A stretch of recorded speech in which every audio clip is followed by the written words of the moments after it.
entonces aquí estoy. Espero que pueda darles un mensaje. Gracias, doctor Franco, doctor Bustillo, qué agrado verlo acá, por este espacio que propiciamos desde la Rectoría con el programa ECO Egresados Corpistas. Y es que los queremos preparar para que lleven en el corazón la identidad corpista, para que sientan orgullo de que donde vayan se van a encontrar corpistas como nuestros egresados, con un corazón, con una vocación social, pero con ese sentido humanístico que se formaron y donde van, se fueron al exterior y ahora son expertos y hicieron investigación. Son de las primeras promociones y pues el doctor Piñeros daba un mensaje y es a dónde podremos llegar con la investigación y miren ellos dónde llegaron. Entonces nos interesa mucho que ustedes tengan la identidad corpista, que nos representen donde vayan con ese sentido humanístico, social y de investigación. Aprovechen esta horita, vienen desde el exterior para estarse con ustedes y bueno, entonces bienvenidos doctores, gracias. Vamos a darle la palabra al doctor Uriel, quien nos va a exponer sobre todo ese tema que estamos hablando, cómo fue emigrar al exterior, cómo fue para él esa identidad corpista y cómo la ha llevado hoy en estos momentos donde se encuentra. Doctor Uriel. Bueno, ya está. Hola, buenos días. Para mí es un placer estar aquí acompañándolos y también decirles que cuando la doctora María Carolina me participó el estar aquí con ustedes, la verdad que por una parte me sorprendió y por otra parte no sabía qué decirles, porque llevo muchos años fuera del país, también desconectado de la universidad. Así que he preparado una presentación rápida, algo de una improvisación y espero que sea de su agrado. Mi nombre es Uriel Bon Sarmiento, egresado del año 1978, la tercera promoción de la Escuela de Medicina Juan N. Corpas, que después se ha convertido en fundación y próximamente parece ser que se convertirá en universidad. Aquí estamos.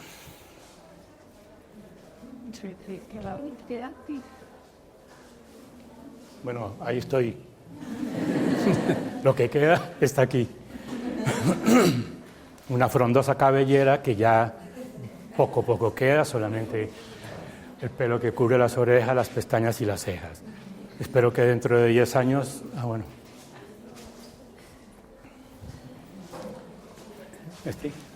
Allí. Tienen aquí a la figura, al doctor José Gabriel Bustillo.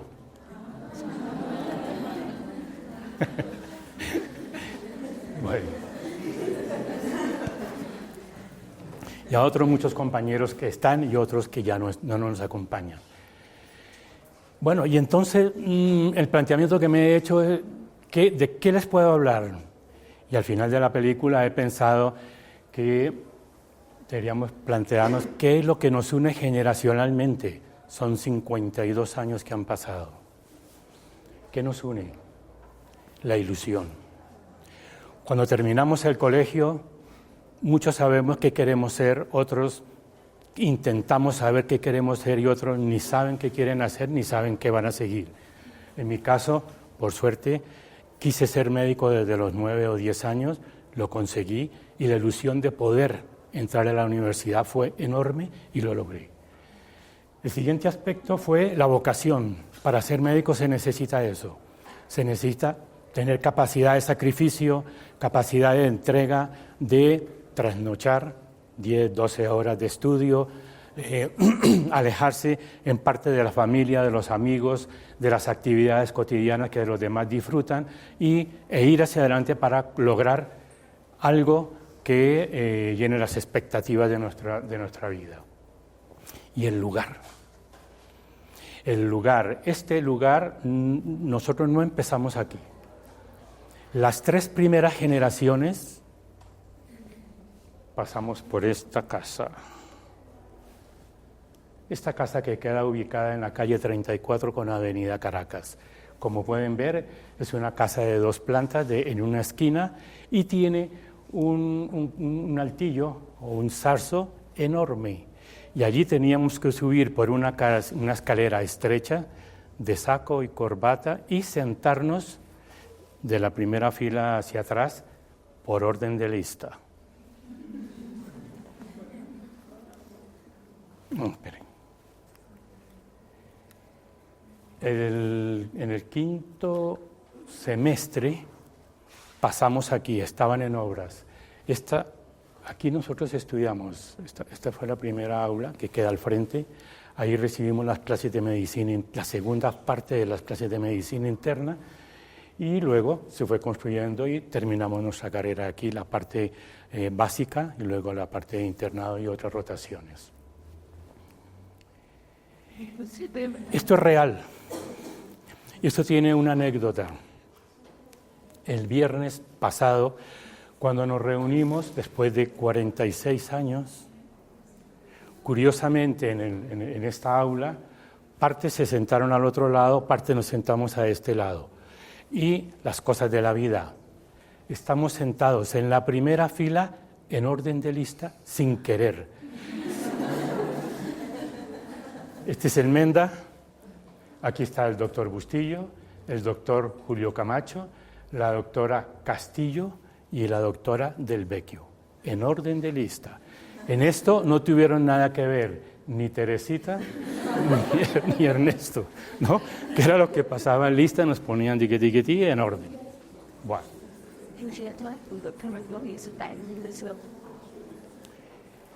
Y después de graduarse, de terminar la carrera, ¿y ahora qué? El año rural, la incertidumbre. ¿Qué va a ser de mi vida? Tengo trabajo, el gobierno ayuda, las universidades ofrecen plazas para poder entrar a hacer especializaciones, somos muchos y poco en donde trabajar. ¿Qué pasó en mi caso? Quise especializarme en algo y no pude.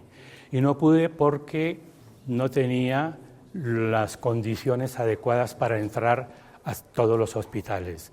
Las plazas ya estaban, entre comillas, debidamente asignadas a los que les correspondía. Con lo cual tuve que plantearme irme. Y antes de irme, pues me fui al ICETEX. Al ICETEX, allí opté por una beca internacional, el Instituto de Cooperación Iberoamericana. Participamos mucho, me seleccionaron aquí, el expediente se envió a Madrid, allí volvieron a hacer una selección, me aceptaron y me fui. Y me fui y no volví. En Madrid me formé en este hospital, es un hospital general, tiene 1.600 camas, una alta tecnología, y tuve la suerte de poder estar allí, aprender, formarme, para después de terminar, volver. Volví y estuve en el Instituto de Cancerología en Bogotá unos meses. Unos meses que fueron gratos por estar en el instituto, por tener los compañeros que tuve, ingratos por la época que tuvimos que vivir, la época del señor Pablo Escobar, que se dedicó a lo que se dedicó, y entre ello, pues a asesinar, y eso tuvimos que vivirlo muy de cerca. Y entonces, pues justo coincidiendo con ese tiempo, me llegó una oferta de volver a España, un contrato de trabajo. Al otro día fui al aeropuerto y nos fuimos. ¿Y a dónde me fui? Me fui a España, a las Islas Canarias. Esto es un archipiélago que está compuesto por 7 islas. Nosotros vivimos en la isla de Gran Canaria, la capital se llama Las Palmas de Gran Canaria, y inicialmente estuvimos unos años en un hospital en el centro de la ciudad que se llama Nuestra Señora del Pino, la Virgen de la comunidad se llama la Virgen del Pino. Bueno, pues allí estuvimos unos años y en el año 2000 nos trasladamos a este hospital. Es enorme. En el año 2000 se consideró el hospital más moderno de Europa, por la tecnología incluida, por el desarrollo, por las áreas incluidas, y allí se incluyó, por supuesto, el servicio de oncología médica. En este servicio pues también crecí, me desarrollé y empecé a hacer investigación. Nosotros hacemos investigación básica, clínica y translacional, o sea, parte genética. Ese desarrollo llevó a que desde el servicio, con un crecimiento progresivo, participáramos en grupos cooperativos locales, nacionales e internacionales con desarrollo de nuevas moléculas que darían la creación de nuevos medicamentos para intentar curar el cáncer, controlarlo o darle la mejor calidad de vida a todos nuestros pacientes. Por suerte, desde el año 70 o así, el hecho de tener cáncer suponía morir al otro día. Al cabo del tiempo, hoy podemos decir que hay muchos largos supervivientes.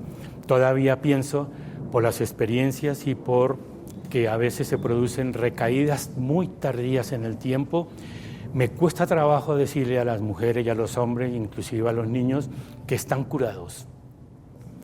En algunas partes se habla de curación. Creo que aún debemos ser prudentes con esos términos porque detrás hay expectativas, detrás hay madres, hay padres, hay hermanos, hay hijos, hay nietos y todos tenemos sueños y queremos cumplirlos. Y me cuesta trabajo cortar esos sueños cuando una persona a la que se le dice que está curada recae, cambia su vida y es un desastre. Bueno, todo este rollo para decirles que eso es lo que he hecho. Al cabo del tiempo, dentro de la oncología, he hecho de todo tipo de oncología, pero participando en 4 grupos cooperativos locales internacionales. El grupo GEICAM, que es el grupo más potente en este momento en Europa sobre cáncer de mama, pues he tenido la suerte y la fortuna de participar en él desde el año 94, con investigación en cáncer de mama exclusiva, con desarrollos, con nuevas tecnologías, nuevos fármacos y nuevas opciones terapéuticas a fecha de hoy. Ya en este momento estamos hablando de secuenciación génica, parcial, total. ¿Para qué? Para poder determinar la carga genética que cada uno de nosotros podemos tener, en este caso en cáncer de mama, y poder con el tiempo desactivarlos.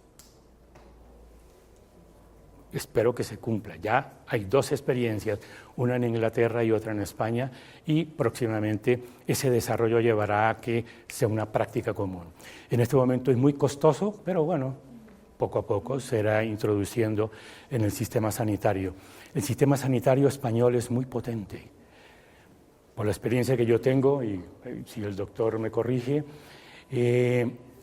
puedo decir que conociendo la sanidad, el modelo sanitario asiático, europeo y americano y el nuestro propio, el español es el mejor del mundo.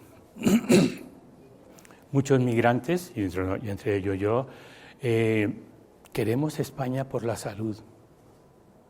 Y cuando cumplimos más años, más queremos estar allí, que tenga la cobertura absoluta, total, que no tengamos que mendigar. Llegar y tener ese apoyo. Es una suerte de novela. ¿Qué más les puedo decir sobre esto? Que al cabo del tiempo pues se van cumpliendo años, se van cumpliendo objetivos y en los últimos años me dediqué a que el servicio, como otros también, tuviésemos la aprobación de la excelencia en todos los procesos.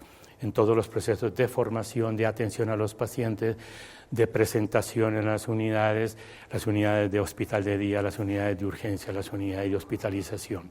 Bueno, hemos conseguido desde el año 16 más o menos la acreditación local e internacional. Estos son logros interesantes para que tengan en cuenta cuando tengan que desarrollar su vida profesional. ¿Qué cosas he hecho? Es un pequeño resumen, 2 cosas que, bueno, me han dicho desde la universidad que les ponga algunos logros. Pues ser especialista en oncología médica en el Hospital Clínico de Madrid, a través de la Universidad Complutense de la misma ciudad. MD, PhD, doctor en medicina por la Universidad de Las Palmas de Gran Canaria. Esta tesis doctoral basó en una cosa que se llama el HER2, el HER2, le suena por ahí a alguien, es una determinación génica en cáncer de mama que dentro de la patología corresponde al 20% de las mujeres que tienen HER2 activado pueden tener el desarrollo de esa patología. Lo que nosotros hicimos fue analizar 250 pacientes que tuviesen el HER2 activado y ver cómo encontrar la forma de desactivarlo. Pues a través de estudios locales, americanos sobre todo desde el Memorial, en el Memorial y en UCLA y otros centros de investigación muy potentes, el MD Anderson, se llegó a determinar qué fármaco podría bloquear ese HER2. En este momento, después de pasar unos 15 o 17 años, tenemos 7 u 8 fármacos. Es decir, que las mujeres en este momento ya no solamente tienen la posibilidad de recibir el fármaco más potente en el que estuvimos desarrollando nosotros, sino que al cabo del tiempo han aparecido muchos otros que les permite vivir más tiempo.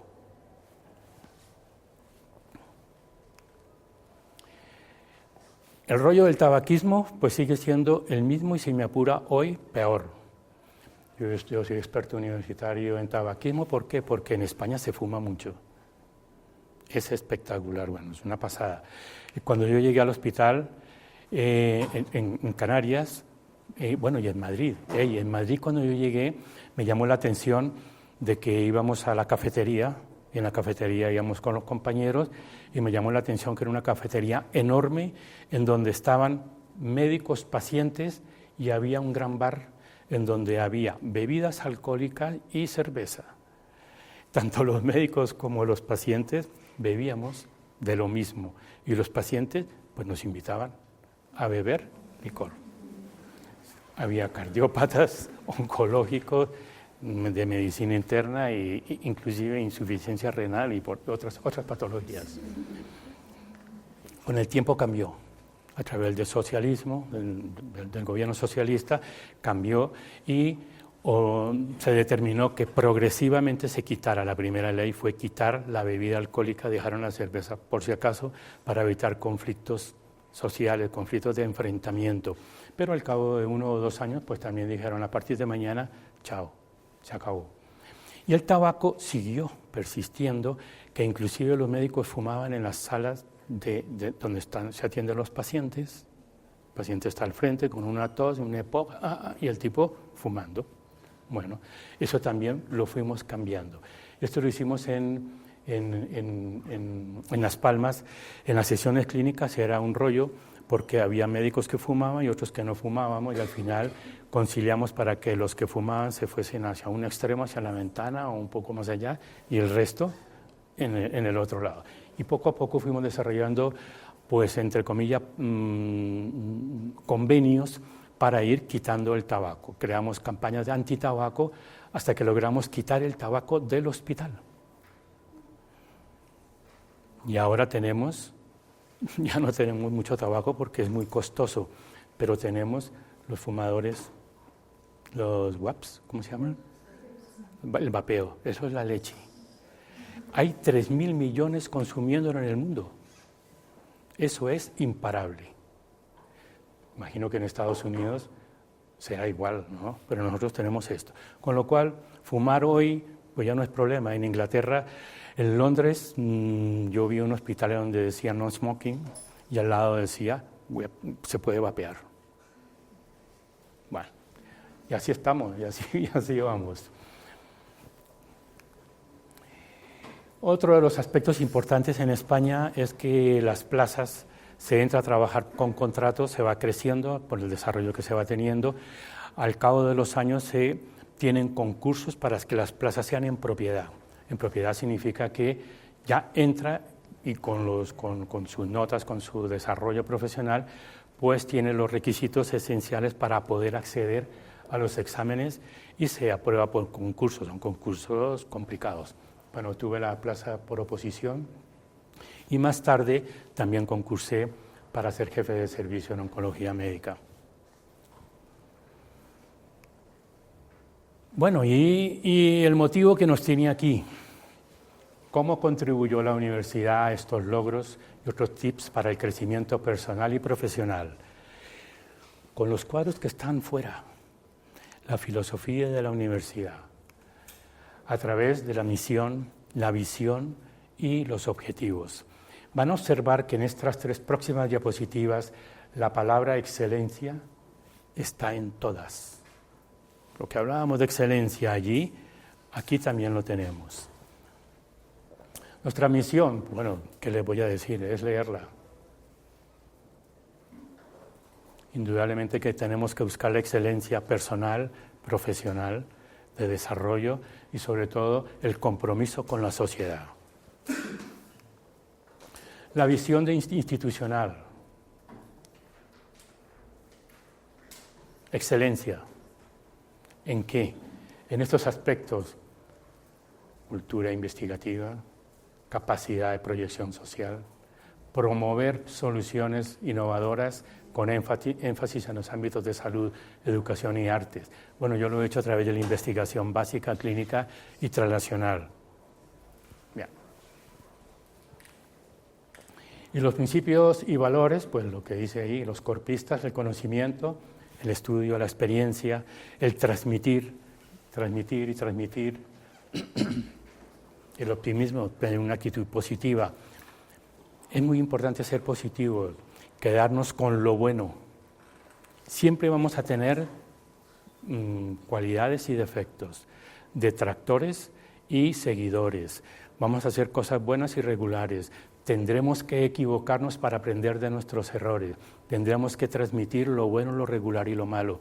Al final de la película, como en las casas, con las esposas, con los maridos, con los amigos, los amantes, como sea el rollo, tenemos que tener esa empatía e intentar que la vida sea lo mejor posible, vivir a lo mejor posible y, por supuesto, ser felices, felices con lo que hacemos, felices con lo que transmitimos y poder transmitirlo en foros como este.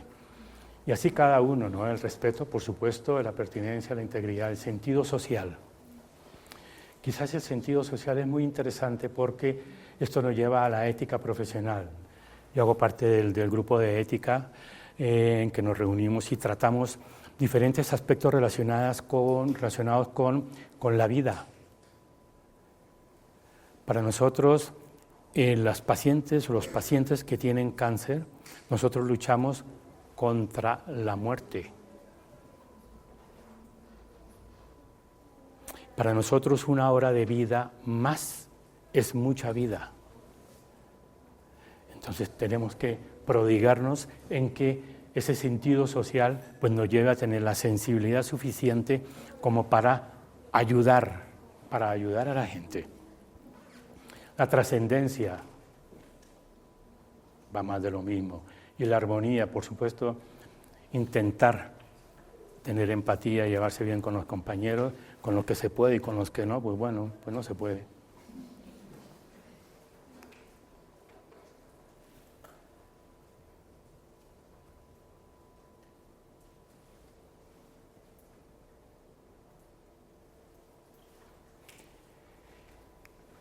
Bueno, para terminar, les dejo esta frase. Esto es parte de un poema de uno de los grandes poetas españoles que se llama Antonio Machado.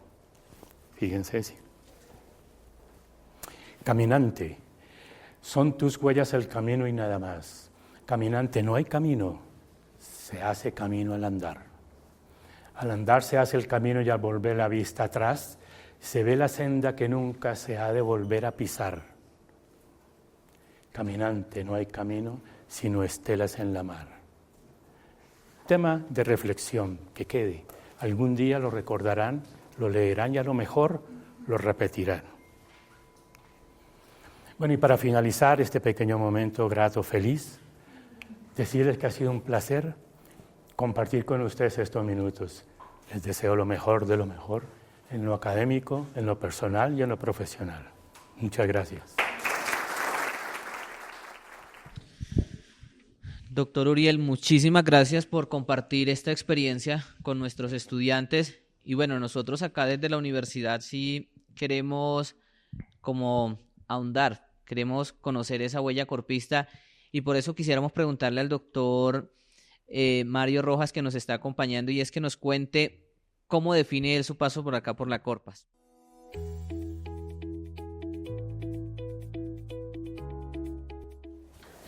Ese resumen que nos da el doctor Bon es excelente, porque lo que voy a hacer yo es tratar de complementar un poco lo que hemos comentado ahorita. El paso para ambos, específicamente en el caso mío, era intuitivo, y quiero enfatizar eso porque una recomendación para todos ustedes es que siempre deben de dar que la intuición, sí, eso que viene de adentro, sea la guía, porque uno nunca sabe, ¿sí?, para dónde va, uno sabe dónde está en el presente. Lo que va a ocurrir después, no hay control sobre eso. Nadie en este momento, en esta clase, sabe a dónde va a terminar y qué es lo que va a estar haciendo en el futuro. A veces nosotros planeamos con detalle lo que queremos hacer, pero es la vida lo que lo va llevando a uno por caminos diferentes. Y quería recordar una de las anécdotas que los dos tuvimos juntos, porque en un momento coyuntural los dos nos reunimos, estábamos recién casados, estábamos en ese momento difícil en Colombia, y Uriel me estaba invitando a viajar con él, y las dos parejas nos fuéramos a vivir a Paraguay, y lo pensamos seriamente, pero habían cosas que eran diferentes, porque hasta ese momento no sabíamos, sí, específicamente para dónde íbamos a ir.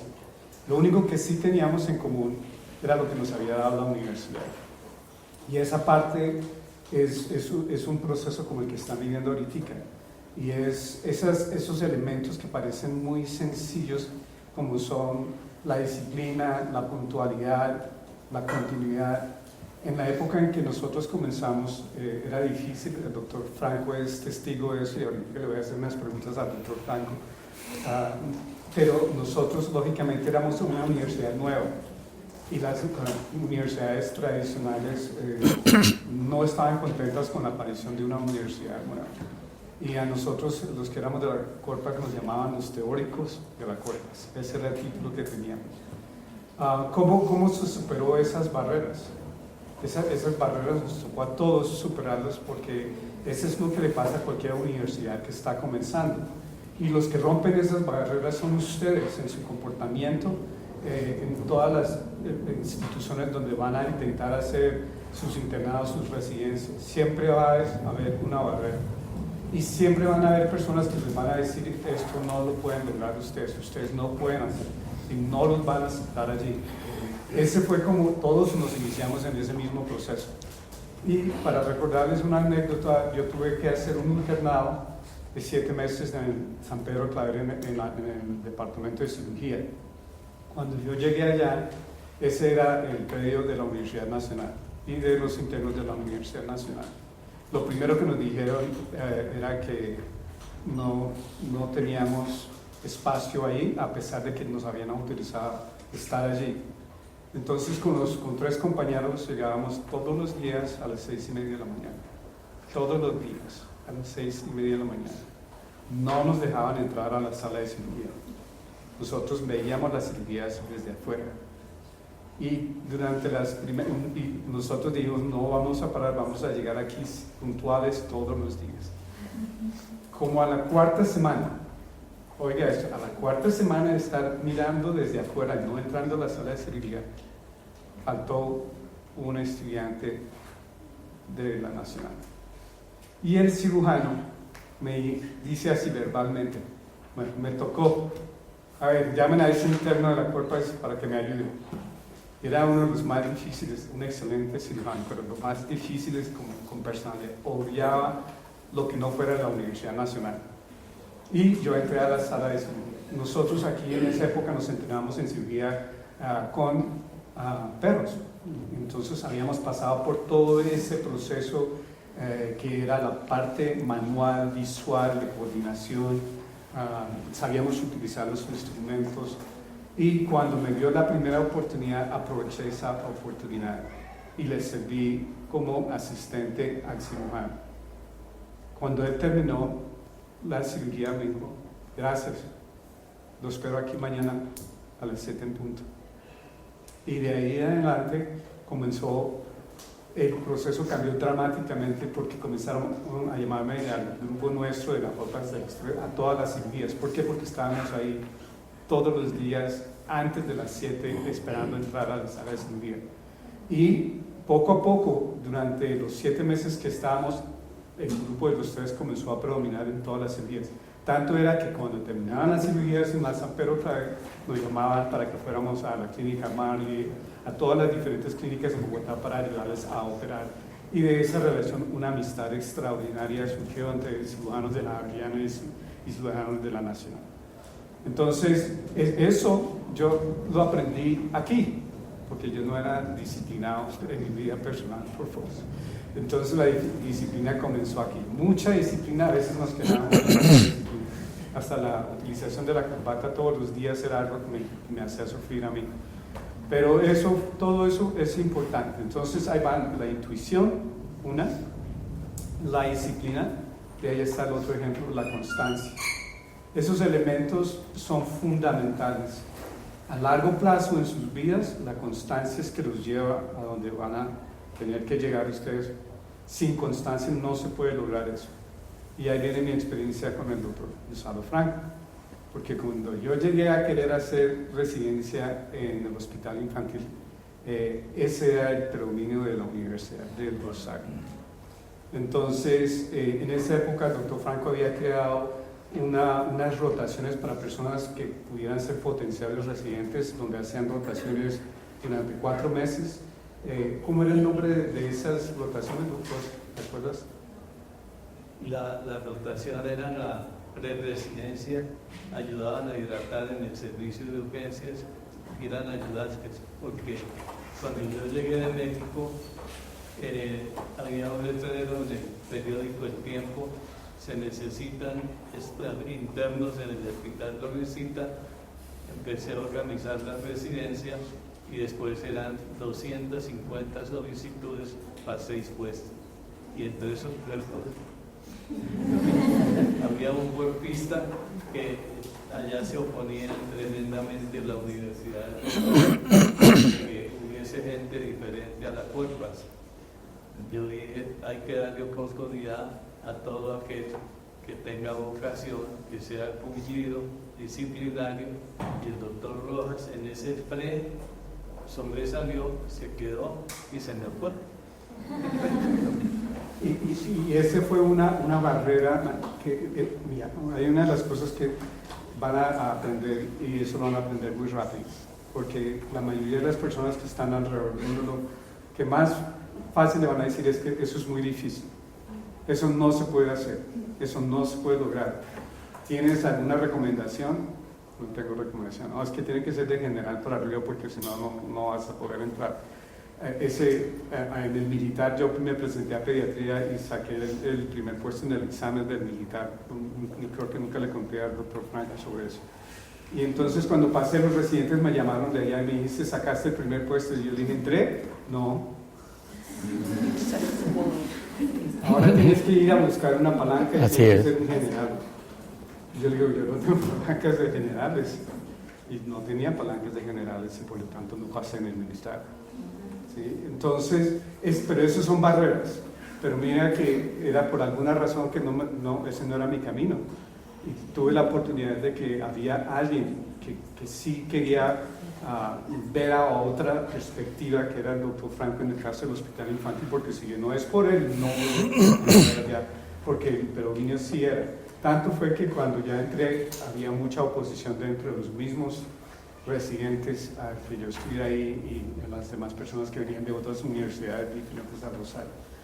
Eso fue difícil durante los 3 años que estuvimos allá, pero hicimos buenos amigos, buenas relaciones, se superaron esas diferencias y yo creo que todo en la vida es así. Cuando decidí ya ir a hacer subespecialidad en Estados Unidos, porque me interesa acá en Colombia, una de las cosas más importantes para todos ustedes y deben aprender eso, porque esa es la cualidad número 1 que les va a dar éxito, sea aquí en Colombia o si salen hacia el exterior, y es su capacidad clínica. Eso es lo fuerte. Cuando los colombianos van a otros países, a otros lugares, son reconocidos porque son excelentes clínicos. En la prueba que hay esa complicada en Estados Unidos que se llama USMLE, sí, la primera parte es difícil porque tiene biofísica, bioquímica, bueno, todas estas cosas que nosotros no vemos en el primer semestre acá y que nos tocó a nosotros ponernos a leer y prepararnos para eso.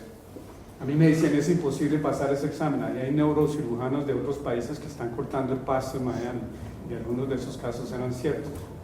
Pero lo importante es que uno se enfoque y uno puede pasar esos exámenes. No son imposibles de pasar. Pero lo más importante es la parte clínica. El examen de la parte clínica no alcancé yo a estudiar, pero la universidad y las rotaciones que tuvimos con la universidad y los excelentes médicos colombianos que nos enseñaron la clínica en todos los sitios donde rotamos, realmente nos dieron esa fortaleza para que pudiéramos. Yo pasé ese examen sin estudiarlo porque no tuve tiempo para hacerlo, ¿sí? No pasé el primer examen de USMLE, tuve que hacerlo 2 veces, no lo pasé en la primera vez porque no entendía ese concepto de la pregunta múltiple en ese momento. Es como un juego, pero cuando ya lo aprendí ya me fue más fácil pasar eso. Entonces la otra que quiero decir y dejarles como mensaje es que nunca se subestimen, nunca, jamás, bajo ninguna circunstancia se subestimen. Cada persona, Einstein dice, cada persona es un genio, el problema es que no reconocen que son genios, y ahí está el problema que todos tenemos, pero es subestimarse es lo primero. Cuando yo fui allá, mi interés en Estados Unidos era específicamente hacer investigación. Realmente no me quería ir de Colombia, estaba muy contento acá. Yo fui criado los primeros 3 años en Estados Unidos, pero cuando vine a Colombia y conocí la cultura colombiana, estudié medicina acá, hice mi pediatría y quería quedarme en Colombia. Sí, la coyuntura entre los dos fue que fuimos forzados para salirnos en el país porque por circunstancias. A mí me pusieron una bomba al lado del edificio cuando estaba de turno en la unidad de recién nacidos aquí en el hospital infantil, entonces entró la parte de seguridad familiar. El doctor también tuvo una experiencia negativa con la esposa y los hijos que querían quitar uno de sus hijos, y entonces ese tipo de cosas cambiaron nuestros rumbos, y entonces yo dije no, voy a enfocarme en la investigación y quiero aprender la metodología y ponerla en práctica porque había muchas preguntas que no podíamos contestar acá. Pero también aquí en la universidad, ¿sí?, comenzó ese concepto de compasión y empatía hacia los pacientes.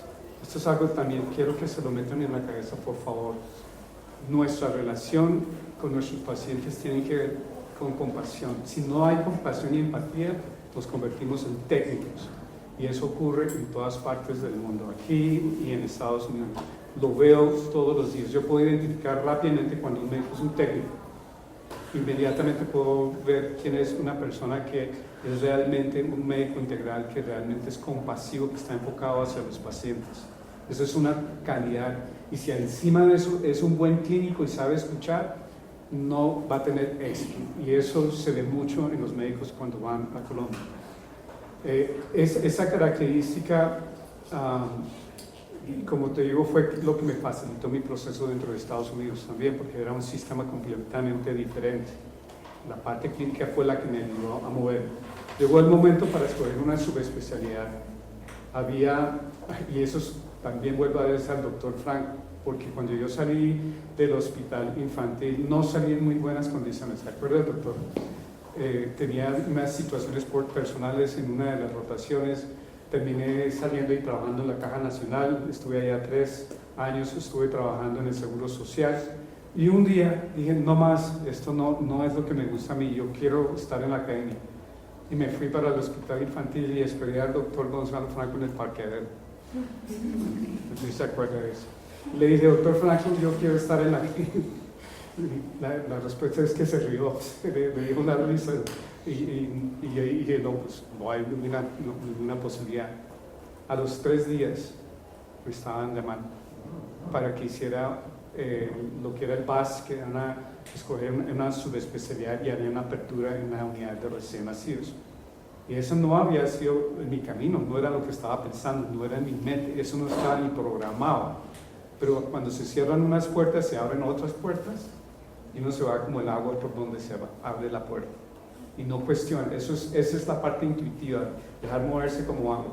Acepté eso y ahí es donde comenzó la parte neonatal en mi entrenamiento. Hice un año en la parte de neonatología, muy enfocado a la parte de reanimación neonatal y a integrarme con los ginecobstetras, que es fundamental trabajar neonatólogos con ginecobstetras.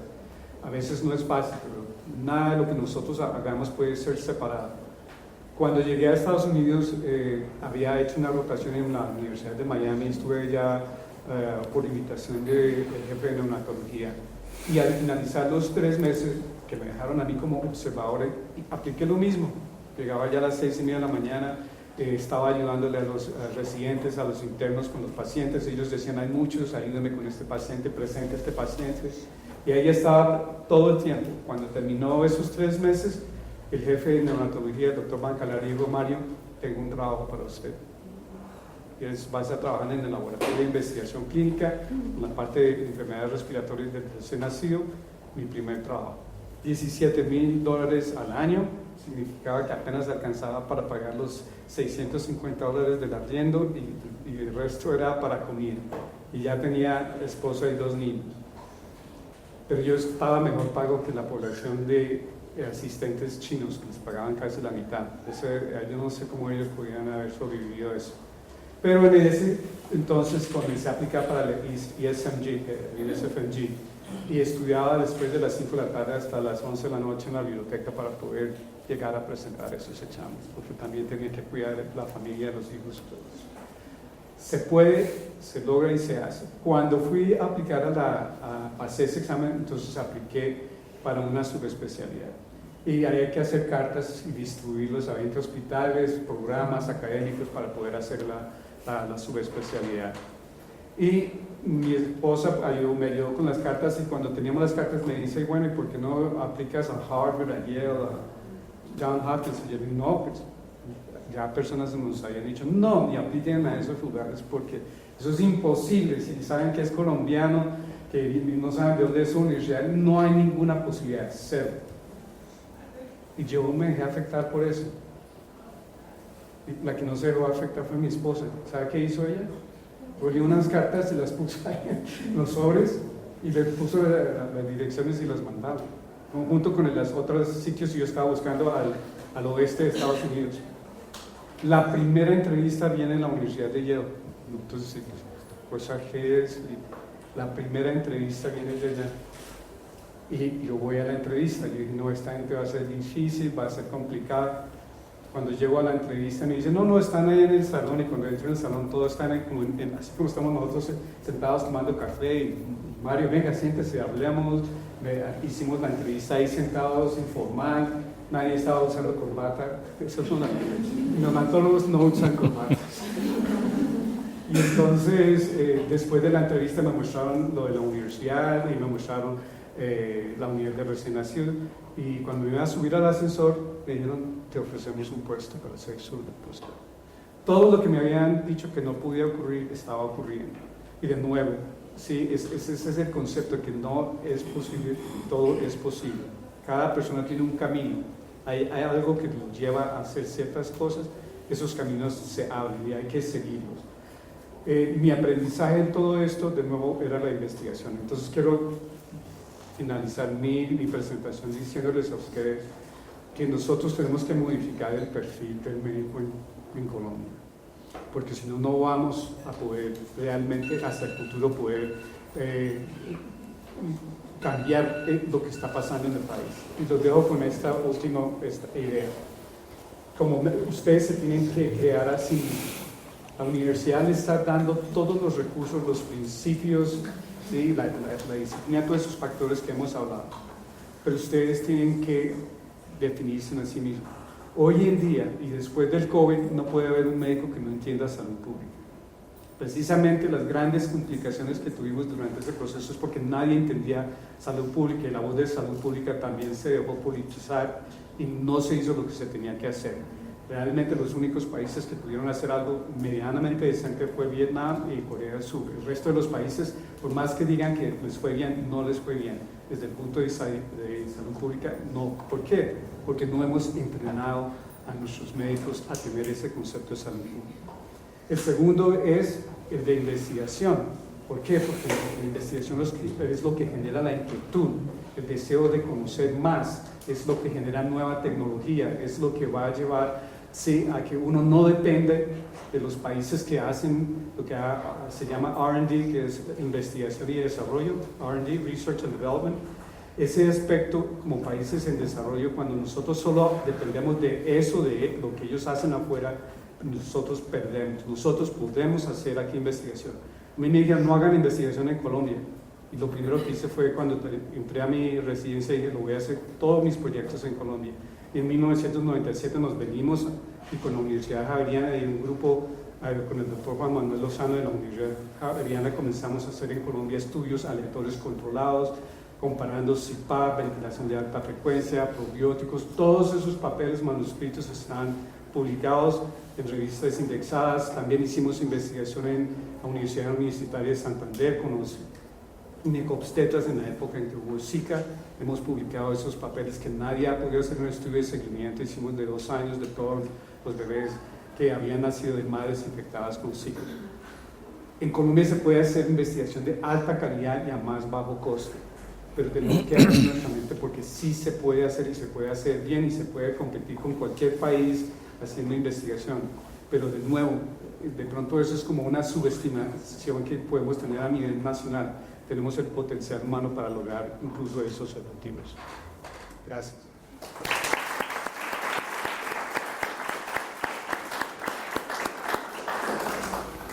Bueno, continuamos entonces. El doctor Uriel nos mencionó ahorita y nos mostró dónde inició la escuela de medicina, que fue en una casa en la avenida Caracas. ¿Qué significa para ustedes volver al campus de la universidad? Volver a este campus, verlo mucho más grande, cambiado, ver una perspectiva diferente ya de la universidad, digamos actualmente. ¿Qué significó para ustedes? Significa ver el pasado, el presente y el futuro. Nosotros empezamos como empezamos, continuamos como continuamos y ahora tienen unas instalaciones esplendorosas. Nosotros tuvimos la oportunidad en días pasados de recorrerlas. Mucha de esa parte no las conocía. Han supuesto un avance muy importante para la universidad y para los estudiantes, por supuesto. Sí, para mí una parte fue traumática, porque cuando nosotros vinimos acá, nos dejaban en la plazoleta de Suba, y allá llegábamos y nos fuimos a la Luceta y teníamos un paseo campestre. Y llegábamos viendo todos esos campos verdes y pues llegar a la universidad, que para mí fue fundamental porque yo me había sido criado en el área urbana, en Queens, en Nueva York, todo puro ladrillo, cemento, y tener una universidad donde yo podía respirar aire fresco y ver toda la naturaleza, para mí eso fue fascinante, eso me gustó muchísimo. Cuando nos quedábamos de la Luceta nos tocaba caminar, ¿verdad? Pues, caminar. Y ese era otro paseo para llegar a la universidad.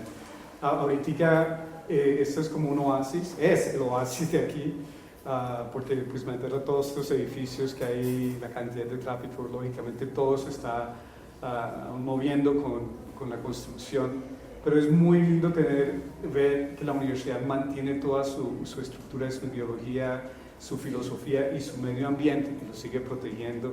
Y ahora con todas las nuevas innovaciones como el centro de ejercicio, todo lo que es la parte que me llevaron a visitar de las plantas medicinales, es un patrimonio de la UNESCO, y entiendo por qué, pero también la razón, yo podía haberme quedado en Estados Unidos y irme a uno de esos institutos de investigación que son muy famosos en Estados Unidos, como hubiera podido ir al Banco Mundial. Y yo dije, no, eso no es mi objetivo. Mi enfoque en mi investigación siempre ha sido Colombia y por eso estoy ahorita acá, porque aquí hay gente muy profesional, gente con la que yo puedo aprender, ellos pueden aprender de mí y estoy feliz de estar acá. No sé si alguno de ustedes tenga alguna pregunta para alguno de los doctores, quieran saber algo más, algo de su experiencia, de sus especialidades. ¿Cuánto más se demoran para aquí los doctores? ¿Cuánto más nos acompañan? Yo voy a estar hasta por 2 meses y medio con el grupo de investigación y espero que esa se vuelva una relación de largo plazo para poder trabajar juntos en diferentes proyectos. Ya se está iniciando ese proceso, así que espero estar más tiempo.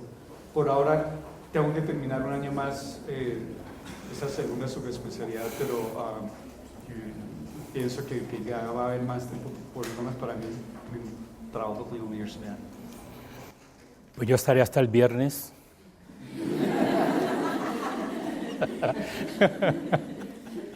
Pero tú nos puedes ayudar acá también con la oncología. Por supuesto, pero cuando vuelva. Aquí vamos a aprovechar la oportunidad de tener a un profesional como el doctor Uriel, porque siempre hay formas de colaborar y de contribuir. Y de nuevo, uno de los proyectos que hicimos de probióticos cuando yo lo coticé al Instituto Nacional de Salud era $1.500.000 para hacer ese proyecto. Y ese mismo proyecto lo hicimos y lo terminamos y lo publicamos aquí por menos de $300.000. Entonces, esas oportunidades que uno tiene para poder hacer investigación aquí se pueden hacer. Nosotros trabajamos con conciencias, trabajamos con entidades privadas, pero siempre encontramos la financiación para hacer investigación. Entonces te invito a que de pronto pienses en eso y te mantengas conectado con la universidad. Estupendo, lo pensaré. Bueno, doctores, muchísimas gracias por acompañarnos, muchas gracias por haber compartido esta bonita experiencia con nuestros estudiantes, a cada uno de los docentes que nos están acompañando, al doctor Franco por permitirnos este espacio nuevamente, mil gracias, al doctor Bustillo, gracias por haber estado acá en el cierre, y a ustedes, chicos, cualquier cosa que necesiten, cualquier cosa que se les ofrezca, aquí están nuestros egresados, y yo sé que ellos, con el mayor de los gustos, van a poder aclarar cada una de esas dudas que ustedes tienen con respecto a ese mundo laboral que ya próximamente se les está acercando. Que tengan un excelente día y muchas gracias por estar acá.